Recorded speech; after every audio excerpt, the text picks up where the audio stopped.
lafanni deeme hin beeknu naan jedhani tokko kaleessa deem fuudhanii sokkanii lafa geessan hin beeknu na maaliif hin beektanii namni kuni seeraan to'atamee jira seera jala jira isin hirka jira eessa dhaqee nutti himaa lafanni jiru enneen beeknu naan jedhani warri alaa dhaabbatan jiran boontuun jirti listiin boontuus nu bira jira dhaqi boontuuf nyaata kennedhan boontuuf nyaata kennuuf nyaaticha ilaalchitee gara boontuu gaafan deemee jedhu abbaan kee hin jiru as keessa eessa dhaqee beektaa hin jedhan hin beekan hin nageenye maal eessa dhaqee naan jette seenis naate ay hin jiru lafanni deeme immoo hin beeknu nuun jedhanii jedhee anaa dhaabatee isheedhaa wajjin haasa'u namichi Israa'elocha sadaadariin tokko dhufee raawwate galgala kaleessa fuudhanii ba'aniiru asii bakka isaanitti geessan amma ammaatti hin beeknu ani mana buleen dhufee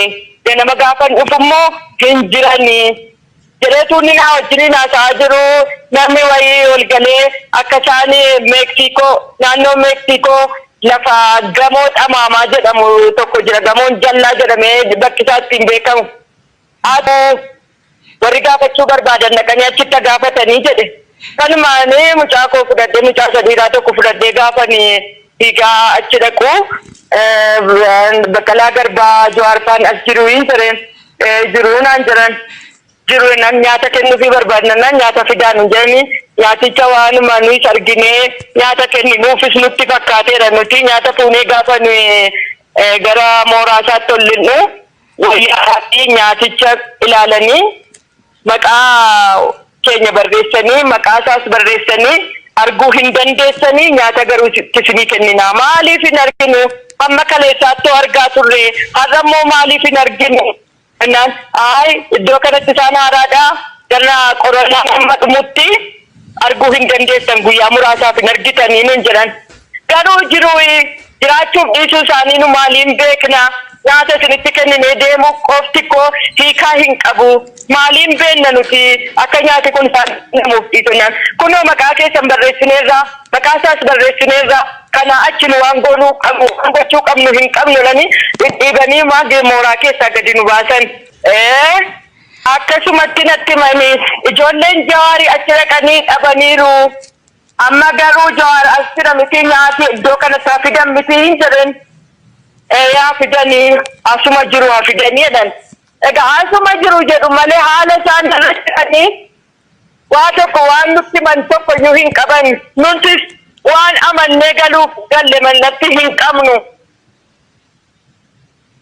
hin beennu jiru nuun jedhan ka ati jiraachuu namaa kan amanuu dandeessu yoo argite duwwaadha nama hidhamaa kana akkamittiin jira yeroo isaan siin jedhan amanuu dandeessa jiraachuuf dhiisuu isaanii amanuu akkamittiin dandeessa kanatti amantu koo yoo ijaan argiteedha ijaan gaafa argitu jiruu jetta garuu kun hin danda'amne nyaata duwwaa kenninee galleerra ijoolleedhaanis ijoollee Mohammediinis ergasii ijoollee Jawaariitis ergasii bilbilee nyaata geessaa jiru jedhaniiru jedheen akkasumaan ergaa itti ergeen maanni laama mucaan ijoolleen dhiiraan lama lafti isaan bu'an dhabanii ijoollee kan dhabamanii guyyaa 8 booda lafa isaan jiran kan lafti isaan jiran nannee barreen ijoollee kan ijoolleen kuni kan sidhibu kan isaanitti hidhamanii jiranii mana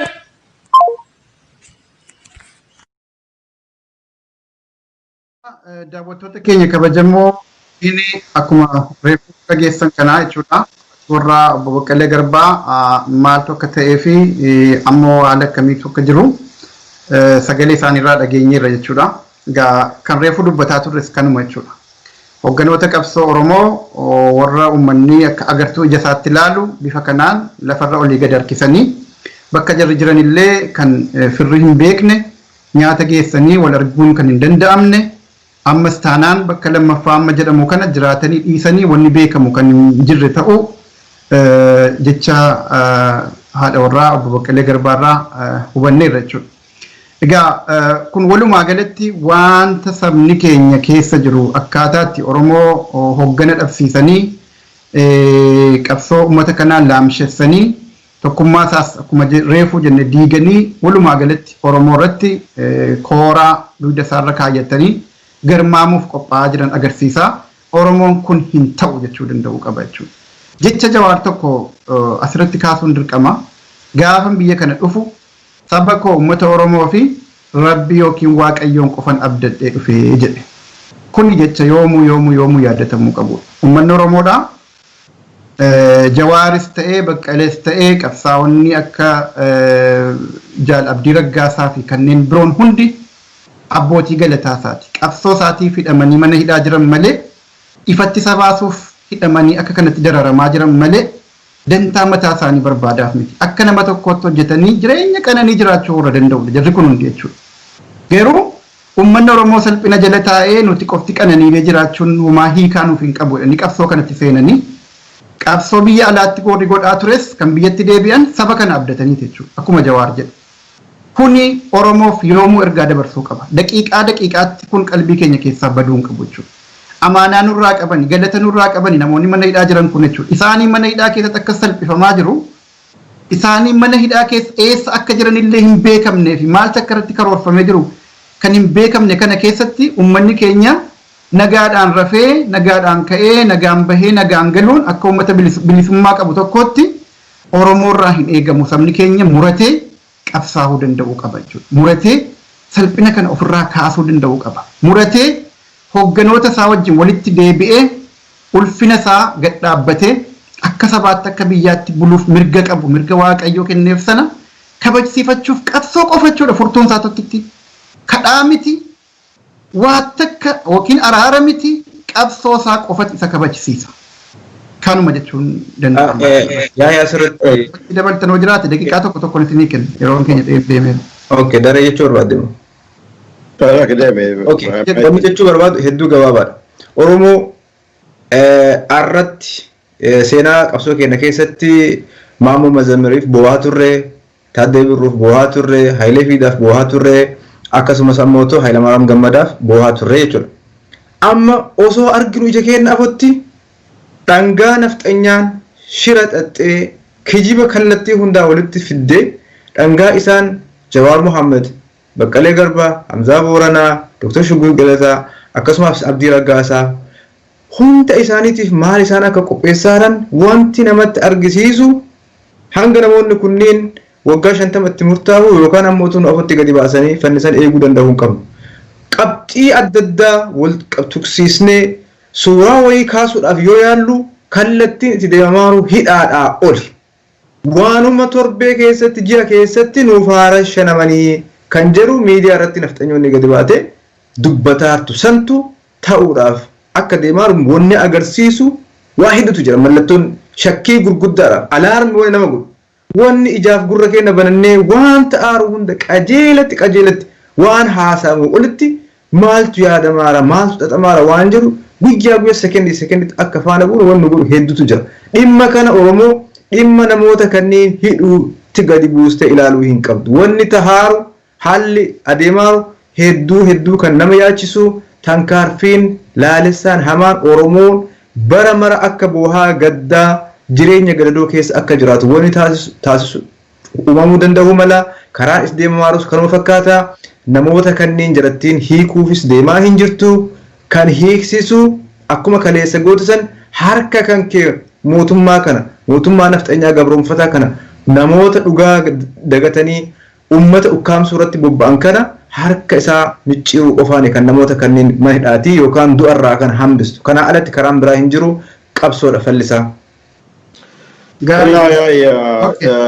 Namichi dheengadda nama warra hidhame kana akkaataa inni sirnaan qabu himee ture dhiyoo kana gadi ba'ee naasa'u keessa buqqifnu dukkana keessaniinu maal jedhee ofannoo godhaa ture. I think namichi kuni warri Jawar Mohammed fi warra Baqqalaa Garbaa warra hidhame kana waliini akka xiiqii personal han ta'e keessa jira.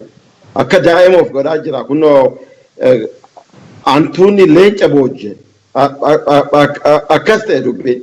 Antuutatu leenca Oromoo boojjee itti boonaa ittiin bashannanaa jira. Ani wannan ergaa namicha kanaaf qabu har'a Jawar Mohammed fi Baqqalaa Garbaa fi Dajanee Xaafaa fi warri hundi warri hidhame kuni Oromiyaa keessatti garmaamuu danda'u. Fardaanis konkolaataanis miliyoonota isaanii ba'ee dirmata. Ati makiinaa takka ooftee har'a Oromiyaa keessatti takku takka deemuu hin dandeessu. Sirra cufe Oromoon. Si jibbe Oromoon. Maandeetis ripirezenteeshinii Oromoos hin qabdu. Warra ati hidhaa keessa gootee maatii isaanii shororkeessaa jirtu kanatu ummata Oromoof jaalatamaadha, kabajamaadha. Akka hoogganaatti ilaalama. Fardaanis makiinaanis keessa deemanii miliyoonni dhufee jala deemee gammachuudhaan isaan simata. Takku takka deemuu hin dandeessu lafa Oromoo irratti. Garuu manni Oromoo ammas qabsoon kee maal akka ta'e argi. Eenyu wajjin akka qabsaa'aa jirtu argi. Kun ergaadha. Galatoom. Egaa kabajamtoota daawwattoota keenyaa walumaa galatti sagantaan ammaaf qopheeffannee kanumaan xumurama. Haala deemaa jiru hundumaa jala buunee hordofna. Isinis karaa isinii danda'ame hundaan yaada nuun gahuurraa duubatti hin jedhina. Waan nu hordoftaniif hedduu galatooma. Sagantaa kana milkeessuudhaan kan waliin ture Farahaan Abdulsalaam nan galateeffadha. Kaa keessanii. Waa'illan kiyya darajjeenii fi Nasruun isinillee galatooma. Nagaatti tola. Nagaatti. Iyyataa nagaatti. Iyyataa. Hanna raggaasaa warra manaa Baqqalaa Garbaati. Baqqalaa Garbaa gaafannee to'annaa jala galeeti hanga kaleessaatti isa ta'u ijaan argaa turre nyaatas keessaa fi turre. Garuu kaleessaa qabee kaleessa galgalaa qabee hin jiru nuun jedhan ganamarraa gaafa nu dhannu eessa deemtu dalagaa jirtamni gidduu jalaan bilbila maafaniin jennaan hin beeknu nuun jedhan eegdonni karaa irratti achi as ba'aniitu nama gaafatu nama ol galuuf nama gadi ba'uunti ni jedhu eessa bu'ee naani hin beeknu lafanni deeme hin beeknu naan jedhanni tokko kaleessa fuudhanii sokkanii lafa geessan hin beeknu maaliif hin beektanii namni kuni seeraan to'atamee jira seera jala jira isin hirka jira eessa dhaqee nutti himaa lafanni jiru enneen beeknu naan jedhan warri alaa dhaabbatan jedhan boontuun jirti listiin boontuus nu bira jira dhaqi boontuuf nyaata kennedhan boontuuf nyaata kennuuf nyaaticha ilaalchisee gara boontuu gaafan deemee jedhu abbaan kee hin jiru as keessa eessa dhaqe beektaa hin jedheen hin beeku ani nageenya maal eessa dhaqee naan jette seenis naate ay hin jiru lafanni deeme immoo hin beeknu nuun jedhanii jedhee anaa dhaabatee isheedhaa wajjin haasa'u namichi Israa'elocha astadaadariin tokko dhufee raawwate galgala kaleessa fuudhanii ba'aniiru asii bakka isaanitti geessan amma ammaatti hin beeknu ani mana buleen dhufee nama gaafan dhufummoo hin jiranii jedheetu inni naa wajjin haasa'aa jiru namni wayii ol galee akka isaan Meeksikoo naannoo Meeksikoo lafa gamoo dhamaamaa jedhamu tokko jira gamoon jallaa jedhamee bakki isaa ittiin beekamu warri gaafachuu barbaadan dhaqanii achitti gaafatanii jedhe kanumaanii mucaa koo fudhadhee mucaa sadiidhaa tokko fudhadhee gaafanii fiigaa achi dhaqu Baqqalaa Garbaa Jawaarfaan as jiru hin jireen jiru naan jiran jiru nan nyaata kennuufii barbaadnan nyaata fidaan hin jedhanii nyaaticha waanuma nuyi arginee nyaata kenninuufis nutti fakkaateera nuti nyaata fuunee gaafa nuyi gara mooraa isaatti ol linnu wayyaa fi nyaaticha ilaalanii maqaa keenya barreessanii maqaa isaas barreessanii arguu hin dandeessanii nyaata garuu isinii kenninaa maaliif hin arginu amma kaleessaatti argaa turre har'a immoo maaliif hin arginu naan ay iddoo kanatti isaan haaraadhaa gara qorannaan amma dhumutti arguu hin dandeessan guyyaa muraasaaf hin argitanii nun jedhan garuu jiraachuuf dhiisuu isaanii nu maaliin beekna nyaata isinitti kenninee deemu qofti koo hiikaa hin qabu maaliin beenna nuti akka nyaati kun isaan namuuf dhiisonaan kunoo maqaa keessan barreessineerra maqaa isaas barreessineerra kana achi nu waan goonuu qabnu gochuu qabnu hin qabnu lani dhibanii maagee mooraa keessaa gadi nu baasan. Akkasumatti natti mami ijoolleen Jawaari achi dhaqanii dhabaniiru. Amma garuu Jawar as jira miti nyaati iddoo kana isaa fidan miti hin jedhan. Yaa fidanii asuma jiru haa fidanii jedhan. Egaa asuma jiru jedhu malee haala isaan irratti waa tokko waan nutti man tokko iyyuu hin qaban. Nutis waan amannee galuuf galle mallatti hin qabnu. Hin beennu jiru nuun jedhan ka ati jiraachuu namaa kan amanuu dandeessu yoo argite duwwaadha. Nama hidhamaa kana akkamittiin jira yeroo isaan siin jedhan amanuu dandeessa. Jiraachuuf dhiisuu isaanii amanuu akkamittiin dandeessa. Kanatti amantu yoo ijaan argiteedha. Ijaan gaafa argitu jiruu jetta. Garuu kun hin danda'amne. Nyaata duwwaa kenninee galleerra. Ijoolleedhaanis ijoollee Mohammediinis ergasii ijoollee Jawaariitis ergasii bilbilee nyaata geessaa jiru jedhaniiru jedheen akkasumaan ergaa itti ergeen.